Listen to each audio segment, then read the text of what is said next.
ಇದೇನ ತಮಾಷೆ ಮಾಡುತ್ತಿರುವೆ? ನಿನ್ನ ಮನೆಯೊಳಗೆ ನೀನು ಬರೋದು ಹೊರಗೆ ಬೇಕೆ? ಇರಲಿ ಇರಲಿ ಬಾ. ರೇಖಾ ಬರಲಿಲ್ಲವೇ? ರೇಖಾ ಪರೀಕ್ಷೆಯಲ್ಲಿ ಫಸ್ಟ್ ಕ್ಲಾಸ್ ಆದ ಸಂತೋಷಕ್ಕೆ ತನ್ನ ಸ್ನೇಹಿತರೊಂದಿಗೆ ಮೈಸೂರು ಊಟಿ ನೋಡಿಕೊಂಡು ಹೋಗಿದ್ದಾರಲ್ಲ. ಹಾಗಾದರೆ ರೇಖಾ ಫಸ್ಟ್ ಕ್ಲಾಸ್ ನಲ್ಲಿ ಪಾಸ್ ಆದಳೆ? ಹೌದಲ್ಲ. ನೀನು? ನಾನು ಕೂಡ ಫಸ್ಟ್ ಕ್ಲಾಸ್ ನಲ್ಲಿ ಪಾಸ್ ಆಗಿದ್ದೇನೆ. Thank you brother, thank you. ನಿಮ್ಮನ್ನು ಓದಲು ಬೇಕು ಎಂದಕ್ಕೆ ಸ್ವಾರ್ಥವಾಯಿತು. Thank you very much. ಅದಿರಲಿ ಅಣ್ಣ, ಹೇಗೆ ಇಷ್ಟು ತೊಲಗಿರುವಿರಿ? ಕೈಯಲ್ಲಿ ಹುಷಾರಿಲ್ಲ? ಏನಿಲ್ಲ, ಸುಮ್ಮನೆ. ಮತ್ತೆ ಇಷ್ಟು ತೊಲಗಿದೆಯಣ್ಣ? ಆರೋಗ್ಯವಾಗಿ ನೋ, ಯಾವುದೋ ಚಿಂತೆ ಇದೆ. ನಿಮ್ಮ ಮುಖದ ಮೇಲಿನ ಕಳೆನೆ ಹೊರಟು ಹೋಗಿದೆ. ಅದಾವುದ ನಾಗಿಮ್ಮ ಚಿಂತೆ?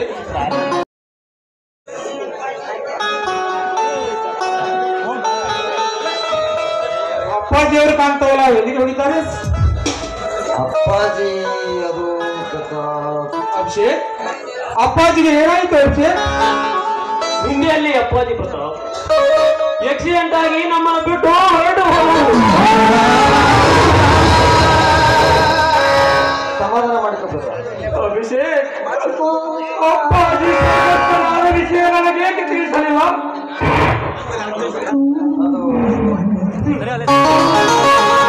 ಎಷ್ಟಾದರೂ ನಾನು ನಿಮ್ಮವನಲ್ಲ, ಅನಾಥಂತ ತಾನೇ. ಅದು ಹಾಗಲ್ವ ಪ್ರತಾಪ್? ನಿಮ್ಮ ಪರೀಕ್ಷೆ ತುಂಬಾ ಹತ್ತಿರವಿತ್ತು. ಅದು ಅಲ್ಲದೆ ಆ ಬಾಡಿ ಪೀಸ್ ಬೋರ್ಡಿಡಲು ಆಗಲಿಲ್ಲ. ಎಲ್ಲಿ ನಿಮ್ಮ ಓದು ಹಾಳಾಗುತ್ತಿದೆ ಎಂದು ಅದಕ್ಕೆ ಆ ವಿಷಯ ನಿಮಗೆ ತಿಳಿಸಲಿಲ್ಲ. ಓದು ಹಾಳಾದರೆ ಹಾಳಾಗುತ್ತಿತ್ತು, ಮತ್ತೆ ಮುಂದಿನ ಸಲ ಪರೀಕ್ಷೆ ಕುರಿತು ಪಾಸ್ ಆಗಬಹುದು. ಆದರೆ ಸತ್ತಾರ ಮುಖ ಮತ್ತೆ ಈ ಜನ್ಮದಲ್ಲಿ ನೋಡಲು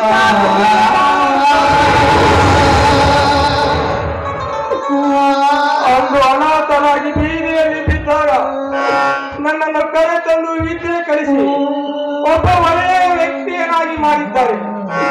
ಅಂತವರ ಮುಖ ಕೊನೆಗಳಿಗೆ ನೋಡದ ಹಾಗೆ ಮಾಡಿದಾರಲ್ಲ. ನಾನು ಅಪ್ಪಾಜಿಯನ್ನು ನೋಡಬೇಕು, ನಾನು ಪಾಸಾದ ವಿಷಯ ಅವರಿಗೆ ತಿಳಿಸಬೇಕೆಂದು ಎಷ್ಟು ಆಸೆ ಆಕಾಂಕ್ಷೆಗಳನ್ನಿಟ್ಟು ಓಡಿ ಓಡಿ ಬಂದೆ. ಆದರೆ ಇಲ್ಲಿಗೆ ಬಂದ ಬಳಿಕ ಅಪ್ಪಾಜಿಯ ಸಾವಿನ ಸುದ್ದಿ ಕೇಳಬೇಕಾಗಿದೆ. ಸಮಾಧಾನ ಮಾಡಿಕೊಳ್ಬೇಕಾ? ಸಮಾಧಾನ ಮಾಡಿಕೊ.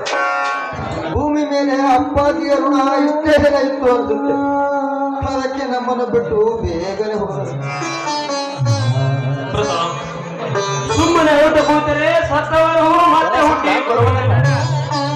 ನಾವು ತಂದೆ ತಾಯಿಯನ್ನು ಕಳೆದುಕೊಂಡು ಬಾಳಬೇಕು ಎನ್ನುವುದು ನಮ್ಮ ಹಣೆಯವರಲ್ಲಿ ಬರೆದಿದೆ. ಅದಕ್ಕೆ ಆ ದೇವರು ಅವರನ್ನು ಕರೆದುಕೊಂಡು ಪ್ರತಾಪ್, ಇಂತಹ ನಾಳೆ ನಾವು ಅವರ ದಾರಿಯಲ್ಲಿ ಹೋಗಬೇಕು. ಅದನ್ನು ಬಿಟ್ಟು ಏನು ಮಾಡಬೇಕು ಎನ್ನುವುದು ವಿಚಾರ ಮಾಡುವುದು ಒಳ್ಳೆಯದು ಪ್ರತಾಪ್. ಪ್ರತಾಪ್ ಕೂತುಕೋ.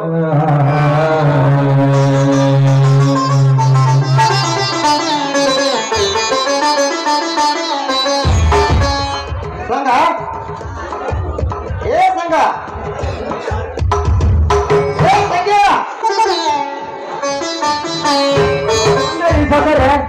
ಸಕ್ಕರೆಗ ಹಾಲಾಗ ಸ್ಟೋರ್ನಾಗ ಒಲೆ ಇಟ್ಟಿದ್ದೆ. ಸಕ್ಕರೆ ಪ್ರತಾಪ್ ಸೇರು ಯಾವಾಗ ಬಂದಿರಿ? ಚೆನ್ನಾಗಿದ್ರಿ? ಆರಾಮಾಗಿದ್ದೀರಿ? ಟೀಕಾಗಿದ್ದೀರಿ? ಜಸ್ಟ್ ಈಗ ತಾನೇ ಬಂದೆ, ಆರಾಮಿರುವೆ. ನೀನೇನಿರಿ ಅಪ್ಪ? ನಾನೇನ್ರಿ ನೀವೆಲ್ಲ ತಿಂದು ತಿಂದು ಹ್ಯಾಂಗಿದ್ದೀರಿ? ಗುಂಡುಗಲಾಗಿನ್ರಿ, ಗುಂಡುಗಲ್ ಅಗಸಿ ಪಾಂಡುಗಲಾಗಿ ನೋಡ್ರಿ. ಊರ್ ಬಿಟ್ಟು ಪಾಣಿನಿಗಲ್ಲೇ ಹ್ಯಾಂಗಿದೀನಿ ನೋಡ್ರಿ. ನಿಜ ಮಾತು.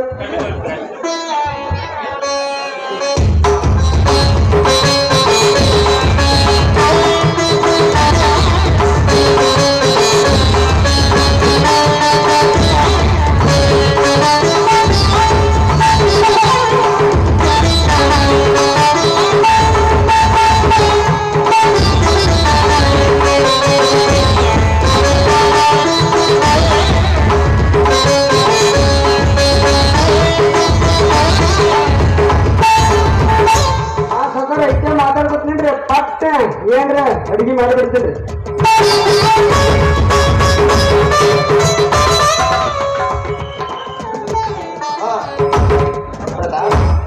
ಮುಂದೇನು ಮಾಡೋದಕ್ಕೆಂದಿರು? ಅಣ್ಣ ನೀವು ಅಂದ್ರೆ ನಾನು IPS ಗೆ ಅಪ್ಲೈ ಮಾಡ್ಬೇಕಂದ್ರಿ. ನಾನೊಬ್ಬ ಪೊಲೀಸ್ ಆಫೀಸರ್ ಆಗಿ ನನ್ನ ಕೈಲಾದಷ್ಟು ದೇಶ ಸೇವೆ ಮಾಡ್ಬೇಕಂದ್ರಿ. ಅಪ್ಪಾಜಿ ಆಸೆ ನಿನ್ನಾಸೆ ಎರಡೂ ಒಂದೇ. ಅಪ್ಪಾಜಿ ನನಗೆ ಆಗಾಗ ಹೇಳುತ್ತಿದ್ದರು, ಪ್ರತಾಪನನ್ನು ದೊಡ್ಡ ಪೊಲೀಸ್ ಆಫೀಸರ್ನಾಗಿ ಮಾಡೋನು ಎಂದು ಹೇಳುತ್ತಿದ್ದರು. ಅಪ್ಪಾಜಿ ಆಸೆ ನಿನ್ನನ್ನು ಪೊಲೀಸ್ ಆಫೀಸರ್ನಾಗಿ ಮಾಡುತ್ತೇನೆ. ನೀನು ಪೊಲೀಸ್ ಅಧಿಕಾರಿಯಾಗಿ ಆ ಅಪ್ಪಾಜಿ ಆಸೆ ನೆರವೇರಿಸು ಪ್ರತಾಪ್, ನೆರವೇರಿಸು. ಆಗಲೇ ಅಣ್ಣ, ಅಪ್ಪನ ಆಶೀರ್ವಾದ ನನ್ನ ಮೇಲಿದ್ದರೆ ನಾನು ಪೊಲೀಸ್ ಆಫೀಸರ್ ಆಗಿ ಆಗ್ಬಿಡ್ತೇನೆ.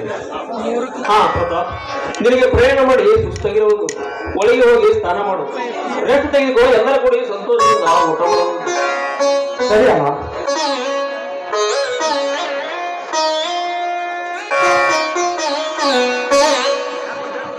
ಅಣ್ಣ, ಹುಬ್ಬಳ್ಳಿಯಿಂದ 10,000 ಮೋಟರ್ ಬೈಕ್ ಆರ್ಡರ್ ಬಂದಿದೆ. ಇದೇ ತಿಂಗಳಲ್ಲಿ ಡೆಲಿವರಿ ಕೊಡ್ಬೇಕಂತೆ. ಅದಕ್ಕೆ ವರ್ಕರ್ಸ್ ಸಾಲ್ತಾ ಇಲ್ಲ. ಇನ್ನಷ್ಟು ವರ್ಕರ್ಸ್ ಇದೇ ವಾರದಲ್ಲಿ ಅಪಾಯಿಂಟ್ ಮಾಡೋಣ.